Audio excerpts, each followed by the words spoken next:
up, folks, this ain't no drill. Grab your coffee, fuel the thrill. It's the podcast road to GP fame. Be an awesome GP is the name. Diagnose with style, prescribe with flair. You're a GP boss with skills so rare. Laughter's the dose, humor's the key. Tune in now to be an awesome GP.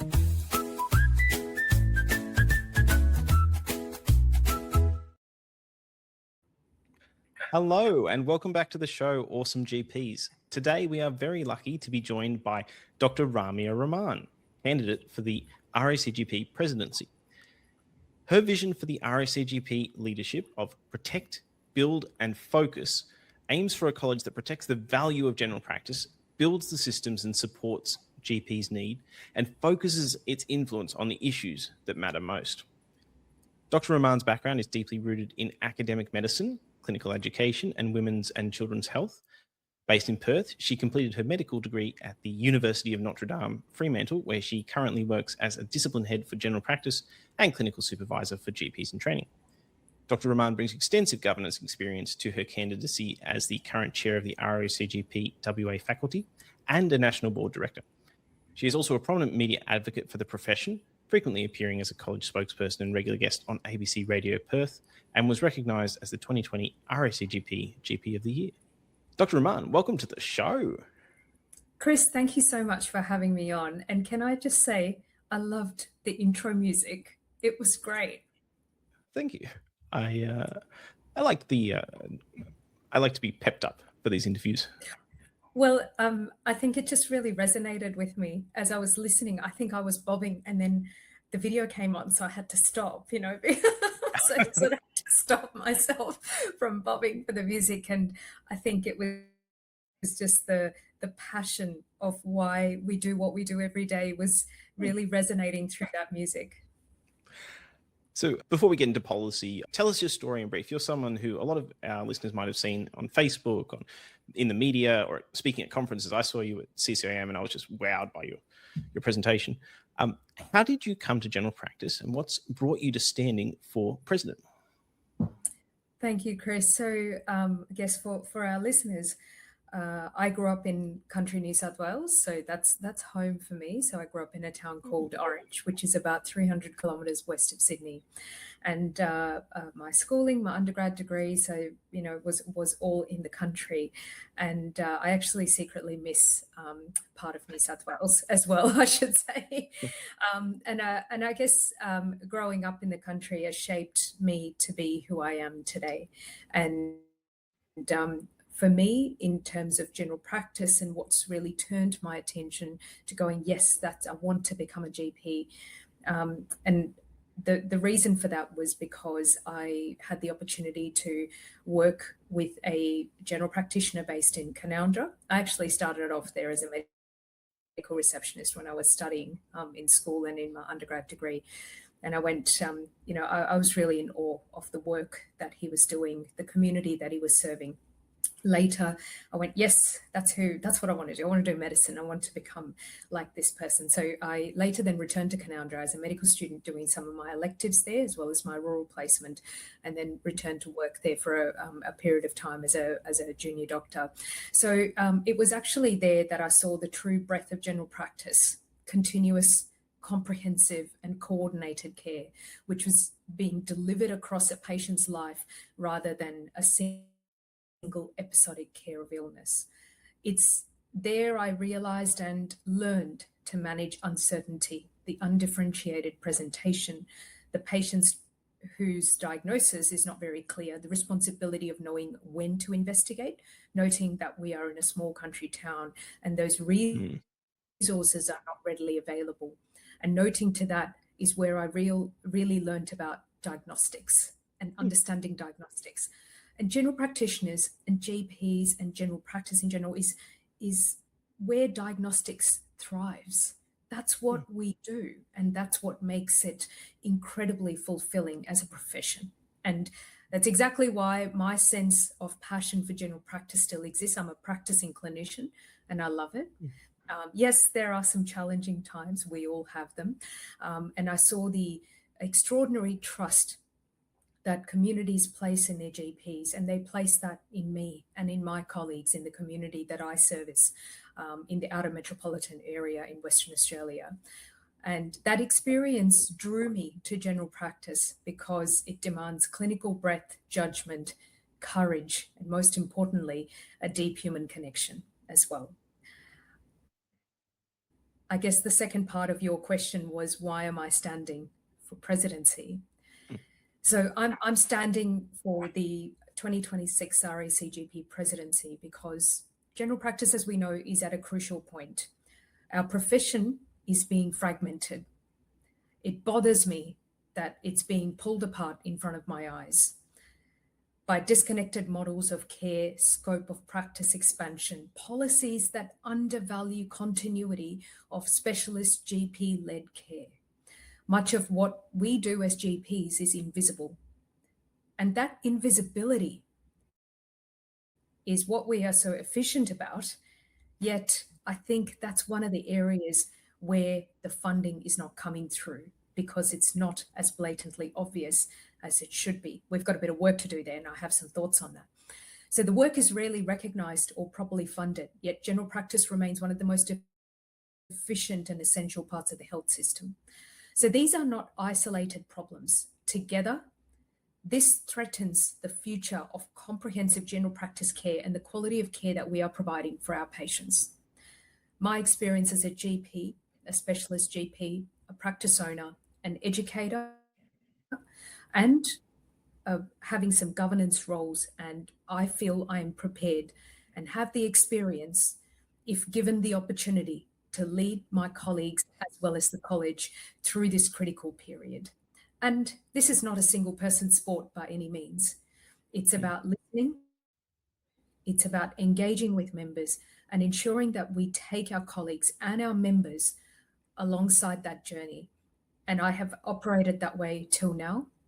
I will always be turning to colleagues to ask for advice, appropriate, sort of resources to be used as past presidents or provosts and faculty chairs, because they have a lot of experience and knowledge.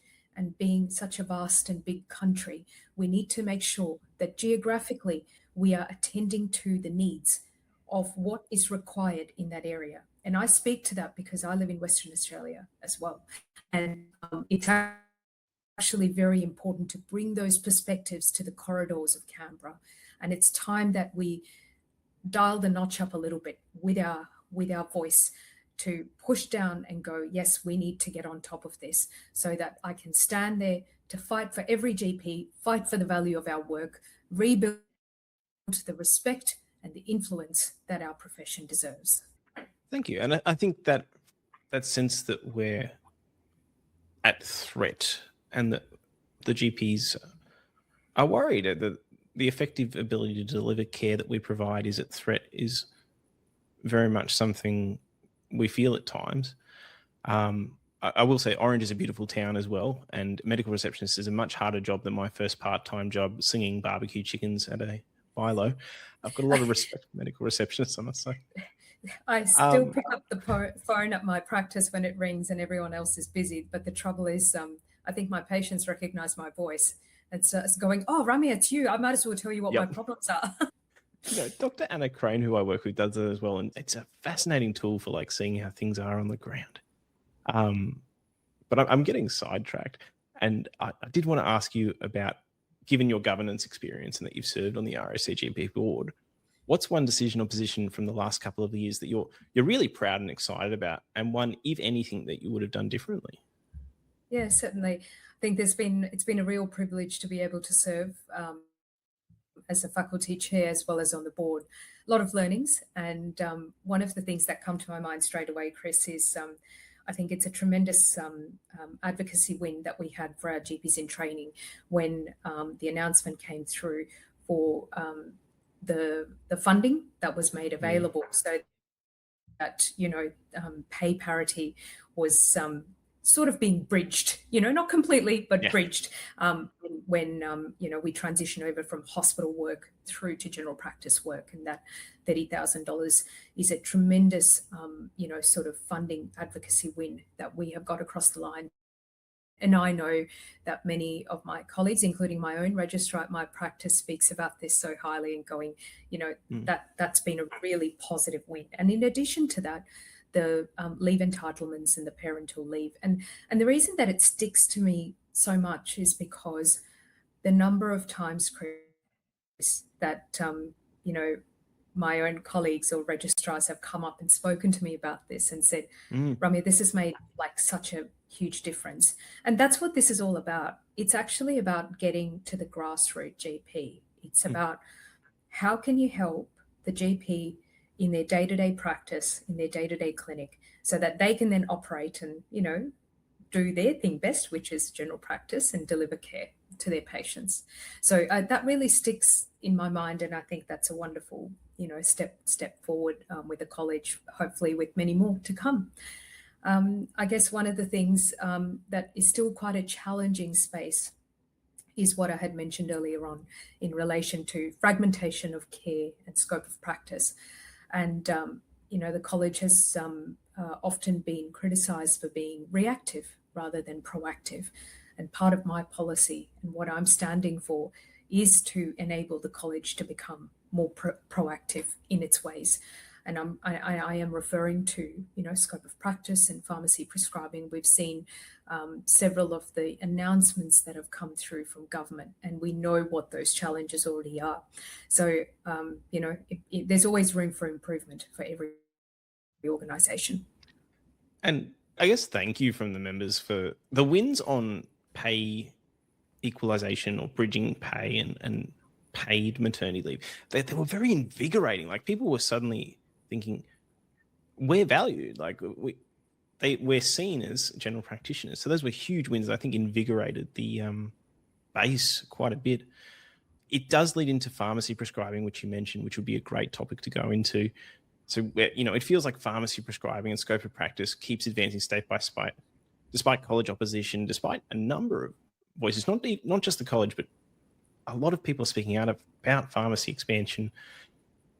What do we do? What's the strategy that changes that expansion, given what hasn't worked so far, do you think? Yeah, certainly, and a very important question, Chris. So I just want to start by saying we need to stop treating this as a series of isolated state debates, and it's time we run a coordinated national campaign that changes the political calculations here. So my strategy would be to, one, intervene early, which I mentioned about being more proactive. So identify the proposals before they reach cabinet, engage the health ministers, advisors, the MPs, the departments. And it might sound really easy when I say it, but there is a structure to this process, and we need to improve with that intervention being early. Second, we need to mobilize local influence. So equipping GPs in key electorates to speak directly with their local MPs. We have the GP advocate network. We need to mobilize that, energize that, resource that more. And members often have trusted relationships that are much more influential than any college media can, because when a constituent speaks to their MP directly, it is much, much more powerful, and you hear it from the ground. So third, presenting a credible alternative. So we must address the access problem that governments claim that they are trying to solve. So part of this would be enabling after hours GP care and appropriate funding to be brought back into after hours GP care. And the second would be bringing in GP-led multidisciplinary teams that are well supported and funded into general practice, so that we have pharmacist collaboration that strengthens rather than replacing general practice in itself.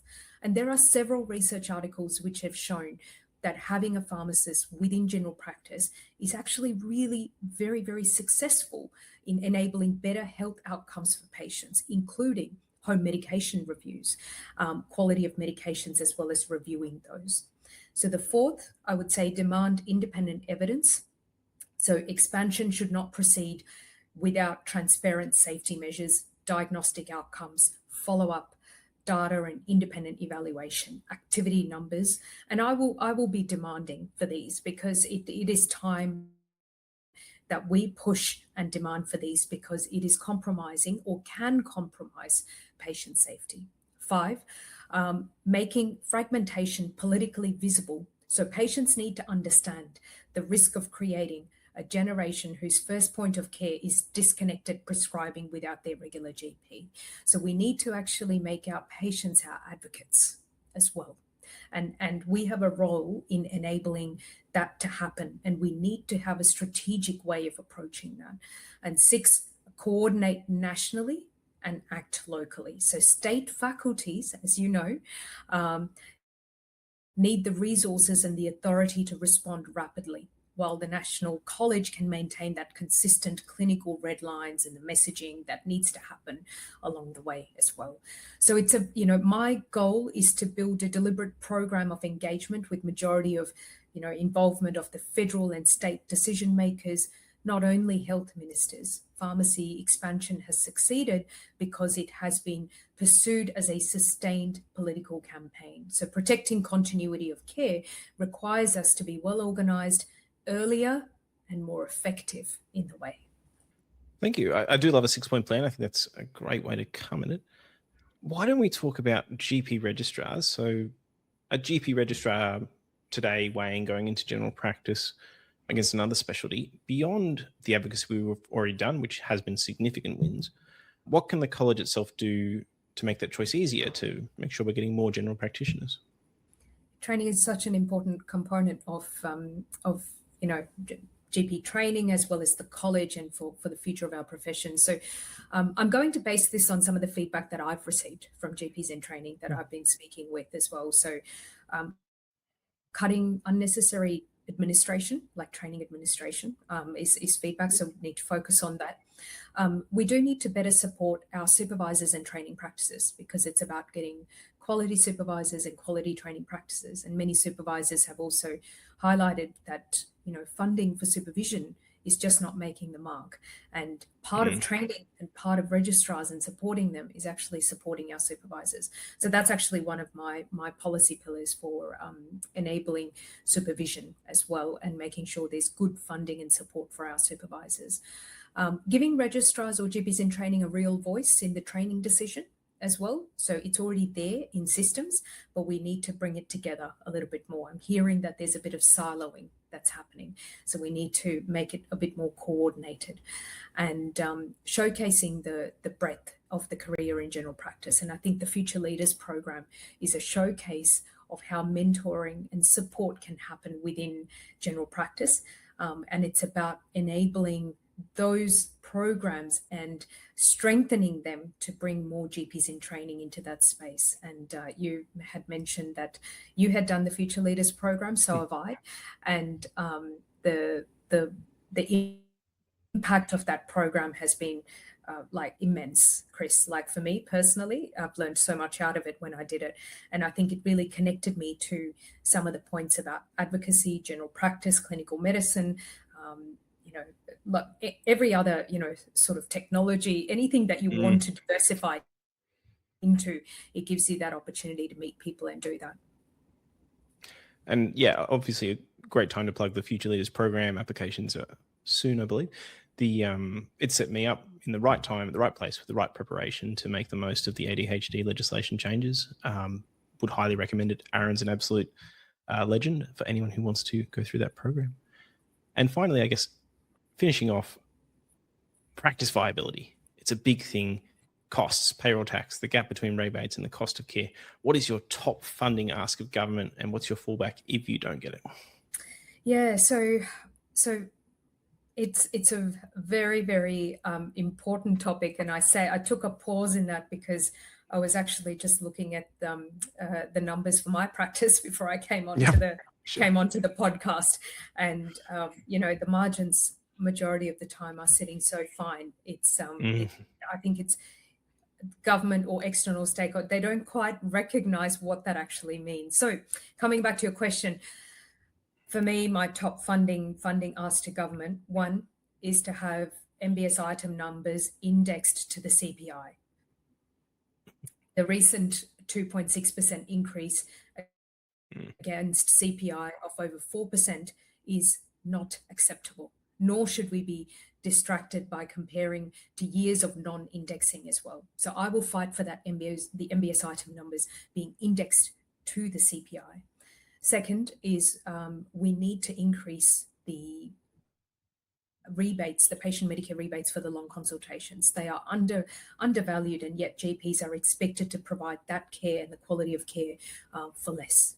Three, calling for an independent pricing authority, one that is data-driven, takes rebates out of the political cycle, and this is one way to close the gap between the rebates at the cost of what it is, whilst allowing practices to differentiate their offering as well.